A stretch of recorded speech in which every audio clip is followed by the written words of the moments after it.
Hello and welcome to the Rock Your Voice podcast.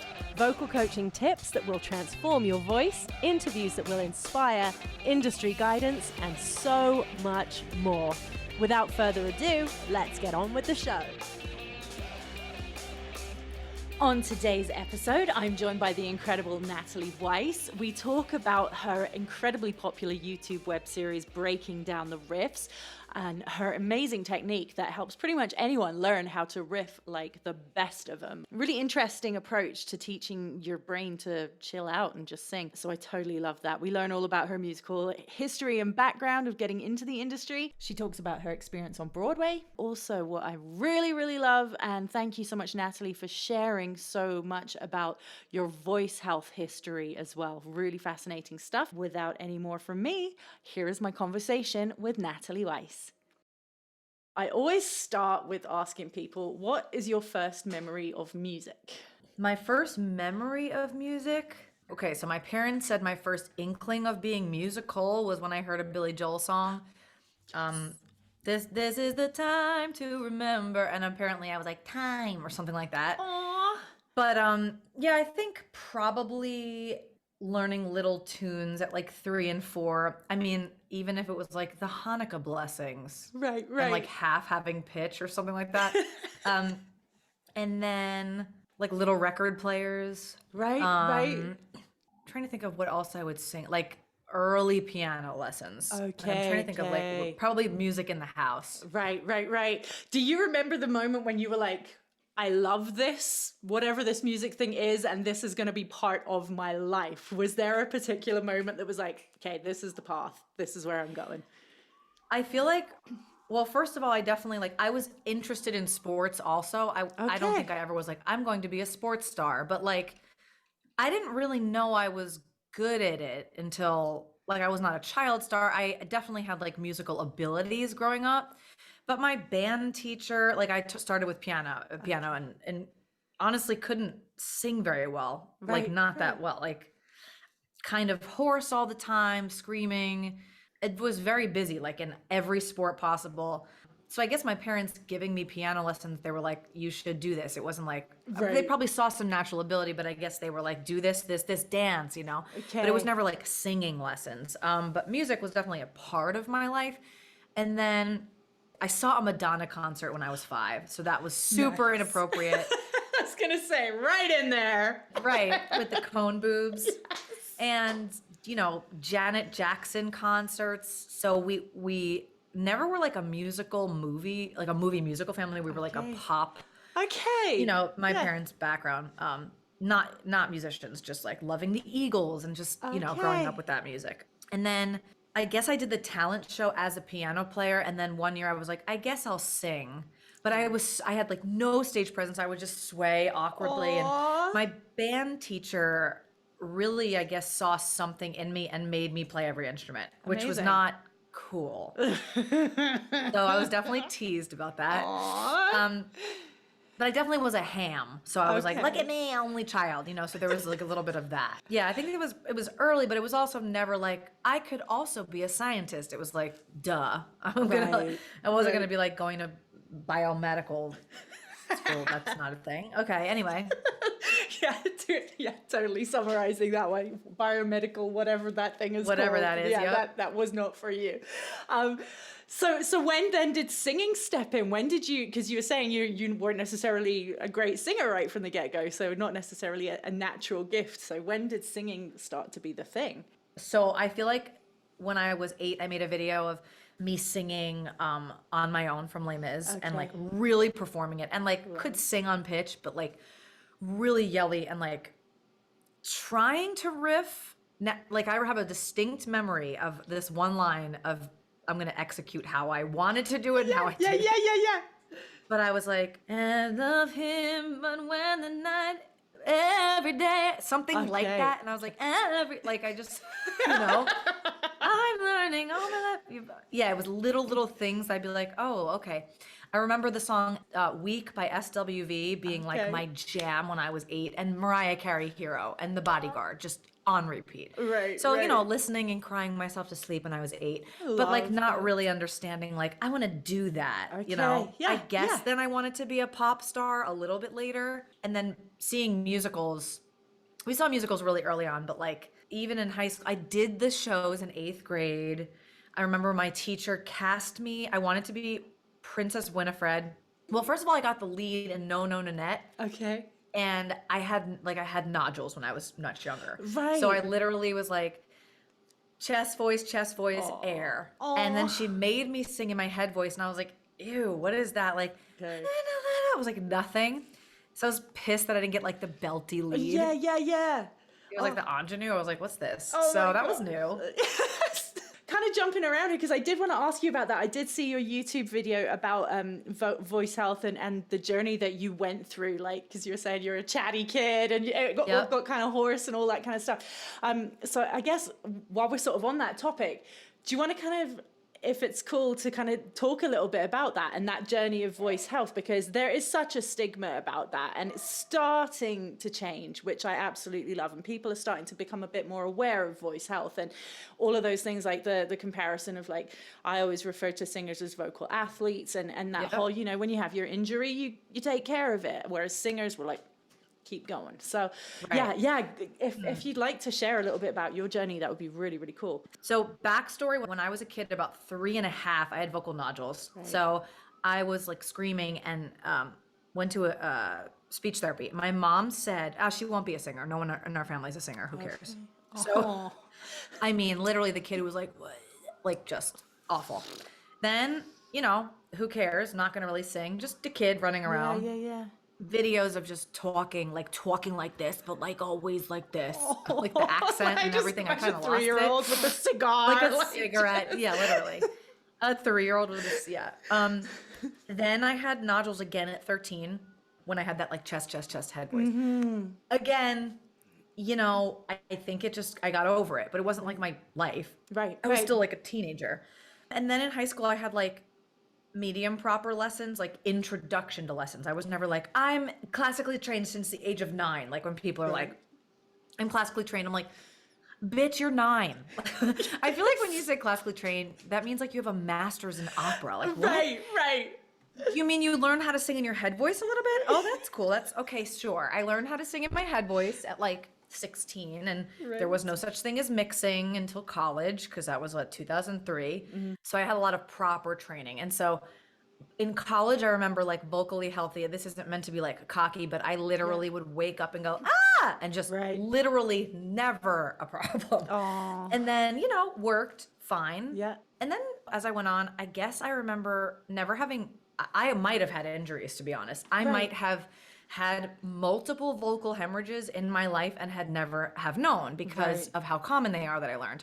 So I would be on a UK tour, and then I would do a class. I would have to teach completely hoarse and be able to like half demonstrate. So it could have been swollen. There are videos of me being funny while hoarse. That could have been a vocal hemorrhage. So I was only like aware of it once I had to do a run of a show, and I was like, something is not right. I cannot sing this C. Why do I have to lower the key? What's going on? And everyone's like, oh my God, you sound fierce. And I'm like, no, like you know your own voice. Yeah. So having to navigate. So I had to come out of Emoji Land off Broadway. I had to succumb to 4 days of vocal rest, which is great. It wasn't like weeks. Completely healed. They had to get somebody in who we didn't have any understudies. That was another stress. Yeah. And there was nothing I could do. So it was like, okay, and I'm watching TV and not like, I'm always like a constant tester. Right. And so that happened. And then the recent ones were January, August 2020, had a hemorrhage. This was like, I guess, prime quarantine. Right. And I was teaching a lot. I have no idea how it happened. Could have choked on spicy food. Right. August 2020, you know, vocal rest, no steroids, no nothing, but like no busy schedule. So it was fine. Right. Then a year of, you know, everything's fine. September, hemorrhaged from, I don't know. I remember being hoarse and being like, it coincided with me telling a dramatic story a lot. Okay. So probably the way I was talking. Right. Then I was on my way to healing, and then I choked on an omelet and hemorrhaged again. And none of them have been from singing. And I actually had a vocal procedure a month and a half ago. Oh, wow.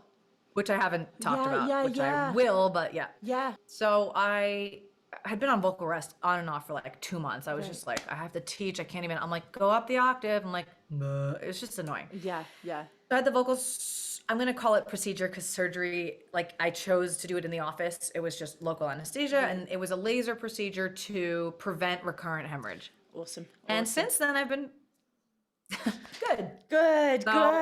And how long was the recovery after your procedure? How long did you have to? Actually, I didn't speak or do anything for 3 days only. And then I didn't sing. It was a total of 12 days. So it was really not that long. Wow. And then I had to do a full set. So I really wanted to be fully good. And so I did this whole 40-minute set of like, 9 belting songs. Right. And I felt great. Excellent. So it was and it was part of the banter and it was part of I'm so happy to be like back and I was so scared, Yeah. So, oh my gosh. Do you feel it weighs on you psychologically and then in turn impacts what you're actually doing in there quite a bit? Yeah, I think like the reason they don't want you to sing right away is because there definitely is when you're walking. It's like when you're walking again. Yeah. You're like, I know how to sing. Yes. But I'm deeply afraid of every sound I make, whether it's like, let's say I stub my toe. Right.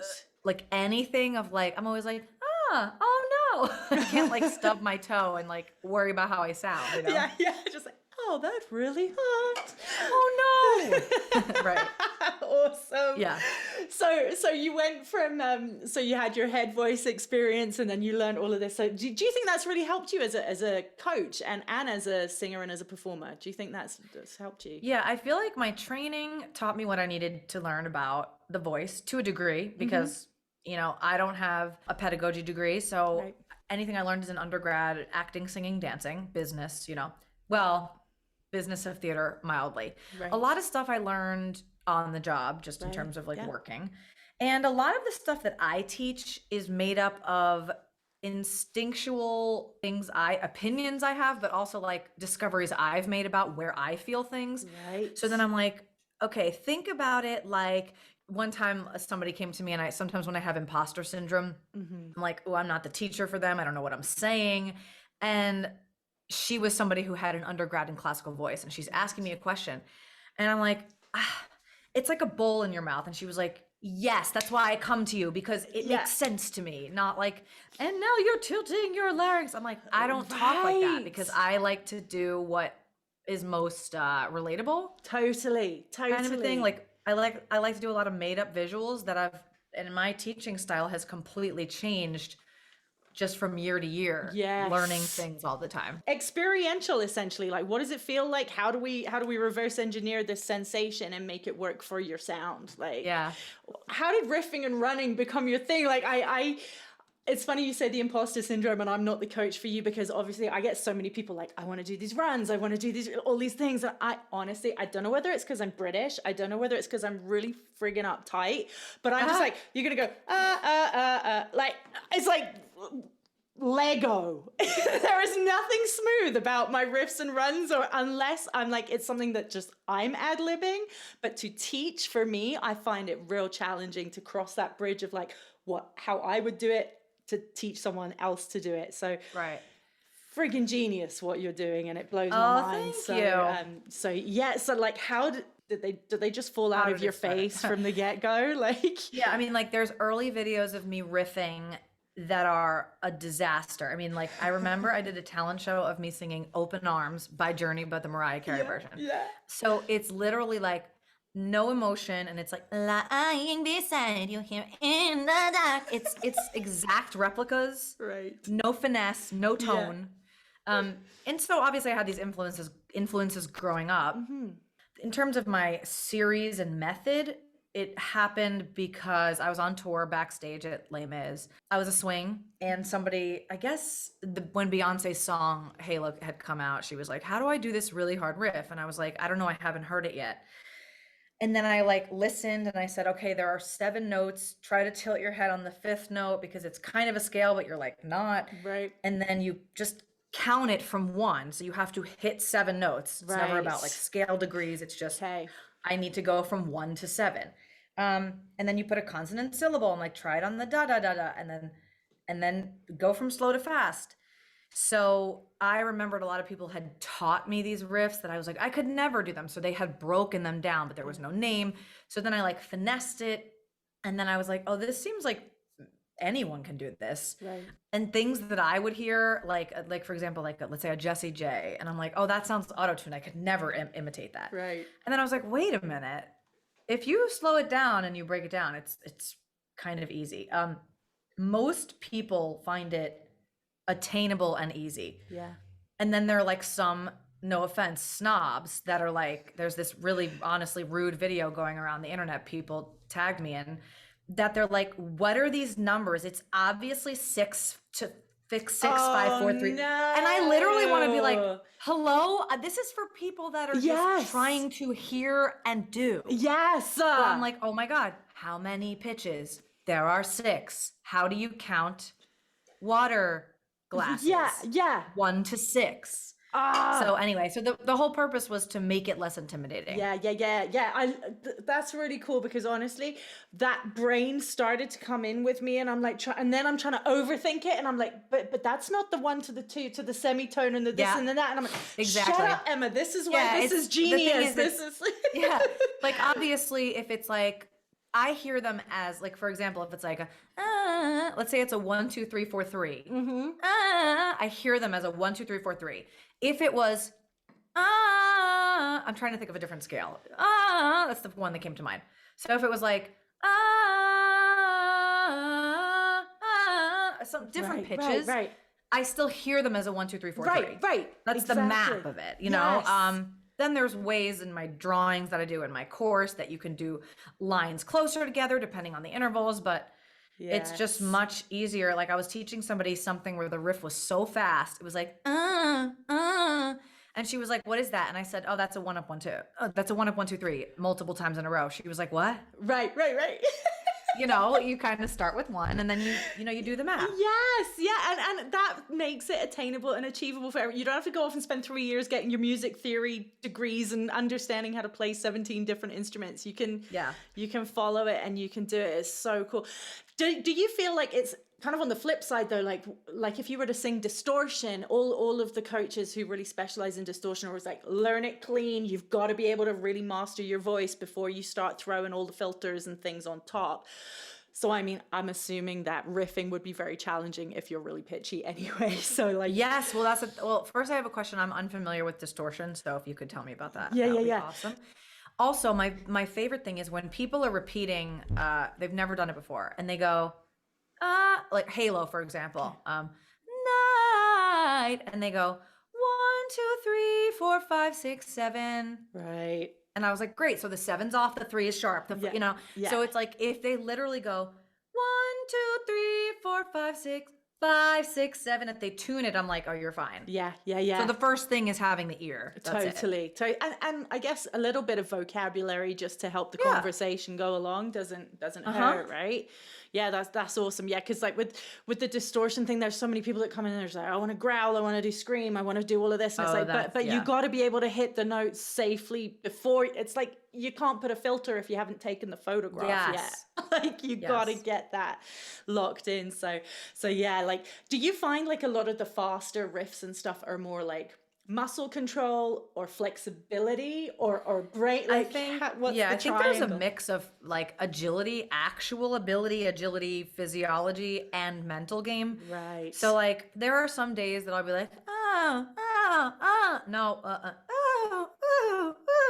so I know exactly what number I missed. Right. And then I'll be like, okay, the 4 was off. And sometimes I have to shake my hand. Right. Like sometimes.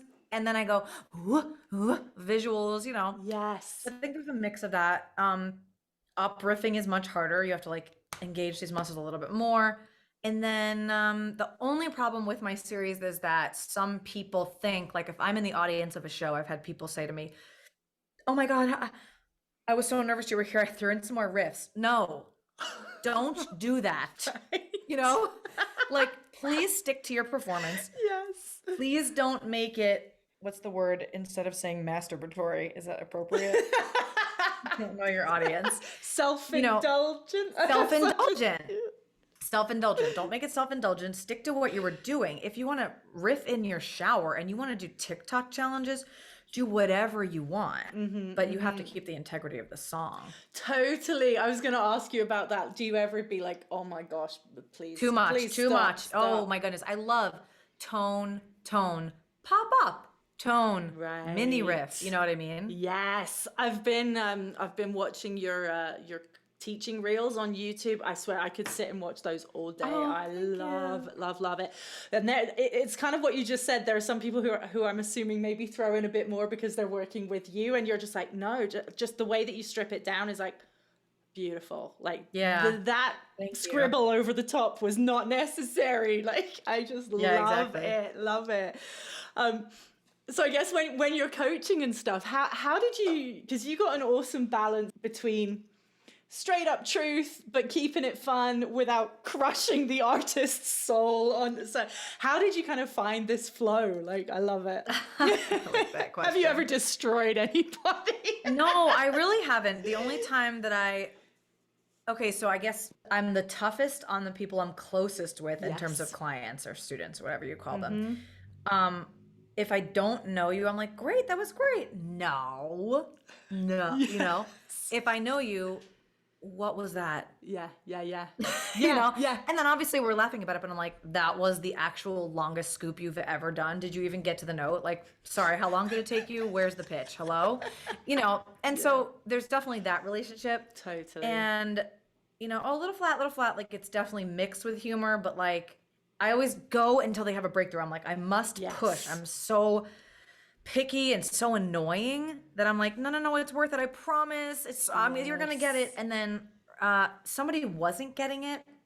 And I noticed myself being tired. Right. So I was like, I've been teaching. I'm tired. And I caught myself going, oh, yes, that's it. And I was totally lying. And that's not like helpful. Yeah. You know, it's not like almost there. Keep working on it. Homework. It wasn't kind of gonna get there. So I'm not going to be like almost for 30 minutes. I'm going to be like, oh my God, yes, keep going. Yes. Yeah. And then I'll be like, yes. It's very hard for me to like say that's it. Totally. I'm just too honest. Yeah. And I always warn my clients as well, because they think they come back to me, they've been working on this thing there and they'll nail it. And I'll be like, okay, well now we need to go to the next level. And then they're like, oh, it's like, no, because you just got here, it doesn't mean you stay here. We're on to the next now. We're still going. Like, it's also very exciting to me. Like, I had this student, for example, who worked with me 4 sessions on 1 sentence. Wow. Yeah. I mean, that's 3 hours.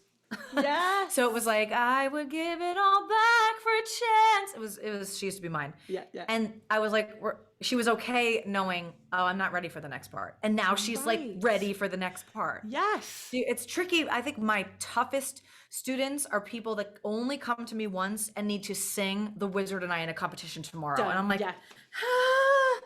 but you're 13. Yes. You know what I'm saying? Like, this is hard for 30-year-olds. Yes, it's managing those expectations. And as well, probably like I have students sometimes, and like you said, I have to tell them like, I will work on in just a sentence and spend an entire session for like a couple of notes, what have you. It's like, why would you pay me to sing 5 songs to me in an hour and then just bug out? Like, like I can't. We gotta work. It's like, about the journey. Yes, it so is. So, I mean, obviously you have your stellar career with your music theater, you're releasing music too, and you're doing all the things, you're singing and all that stuff. But what do you prefer? Do you prefer coaching? Do you prefer performing? What's your...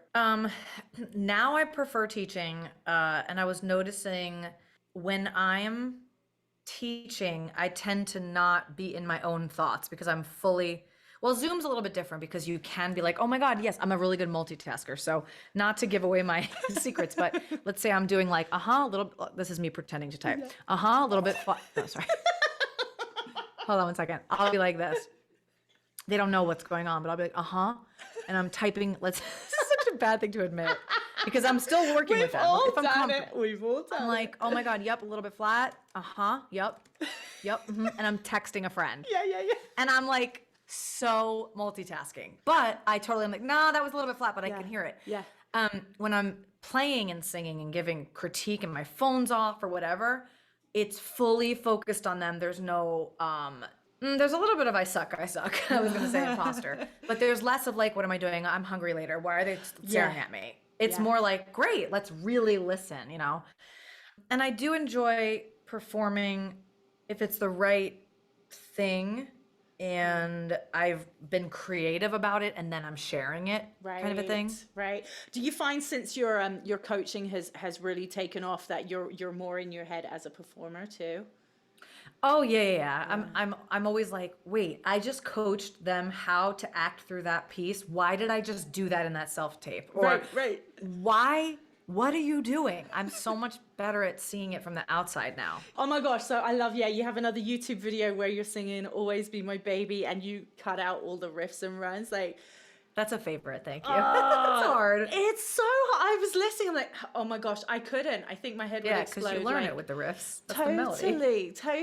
That's just it, right? It's the melody. So that's a really interesting way of thinking about it, because I think people get so in their head about there's a run here, there's a riff here. Maybe take a step back and be like, that's the melody. Well, it's interesting. It's like something in my course that I say is like, some riffs start as the melody, become the staple. Yeah. Some riffs are built as an extension of the melody to, express emotion, but so many riffs are written in. Yes. Now, especially in contemporary musical theater. They're mini ones, but they're written into the melody. Blows my mind. I love the number system, and I love that you've addressed the snobs that are like, that's not proper music theory. That's so awesome. So tell me a little bit about your course, because it's available to anyone, really, right? It's available to anyone. It's NatalieWeissVoice.com. Right now it's full price, but I do flash sales maybe every 3 months. It launched officially June of 2021. And I'd been working on it for so long. It was like my baby that I released. Yay. So it's just a comprehensive buy and do at your own pace. And people have been taking their time working through it because you can keep going, take notes. There are really fun quizzes. There are playlists at the end. There are worksheets. So it's just a big project that I was really excited to release to the world. So awesome. And I can vouch for your method. This one student of mine, it's so funny. We did a retreat once, and she's just learning to play guitar and accompany herself. And I think it was like 6 months prior, she played... she was just strumming, like fumbling through Tori Kelly, Nobody Love. And then 6 months later, there we are at the retreat, and she's still kind of fumbling with the guitar. And then the run happens, and everyone's like, what? She just nailed it top to bottom. And I'm like, oh my God. Okay. What's going on? She's like, yeah, Natalie, that's that. Yeah, I've learned from her video. And it's like, yes, like, yes, girl. So yeah, I love that. This technique, it works, and it's absolutely incredible. So I highly recommend to anyone who's asking about riffs and runs. And I'm always like, whether it is distortion, riffs or runs, whatever kind of thing, I'm always like, when I have a student who's like, I'm legitimately like committed to doing this, I'm like, go to this coach, go to that coach, explore this other person. So I'm throwing your name at all the people who are like riffs and runs, because I'm just like, I'm here being British, going up and down. Oh my God, show them the course, because the course has an extra module 4, that's my favorite, that I never talk about. It's pop inflections that are not riffs. Okay. So, which are really, really helpful in terms of like popifying a musical theater singer that are like, how do I do this style? Right. Yeah, that's got to be challenging. Like I work with a lot of classically trained singers, like we were saying, to just like, let's kick that voice out of you. It's in there somewhere. Like you got to shake it out of them. So, I love all of those journeys and stuff. But yes, Natalie, where else can people find you, follow you, all the things? Where can I send people to? So my socials are all the Natalie Weiss, Instagram, TikTok. My website's natalieweissofficial.com, but the course is natalieweissvoice.com. Perfect. I will put all the links in the show notes, and thank you again so much for taking the time. Thanks for having me. This is really, really valuable to all the listeners, for sure. Really, really appreciate it. Yay. Thank you. Thank you so much for listening to today's episode. I hope you enjoyed it. Please feel free to like, share, subscribe, and if you feel inclined to leave a review, I'd truly appreciate it. You can check out all things voice at rockitvocalstudios.com. That's ROCKIT vocalstudios.com. And follow me on social too at Rocket Vocal Studios. Thanks again for listening, and I'll be back with lots more for you very, very soon.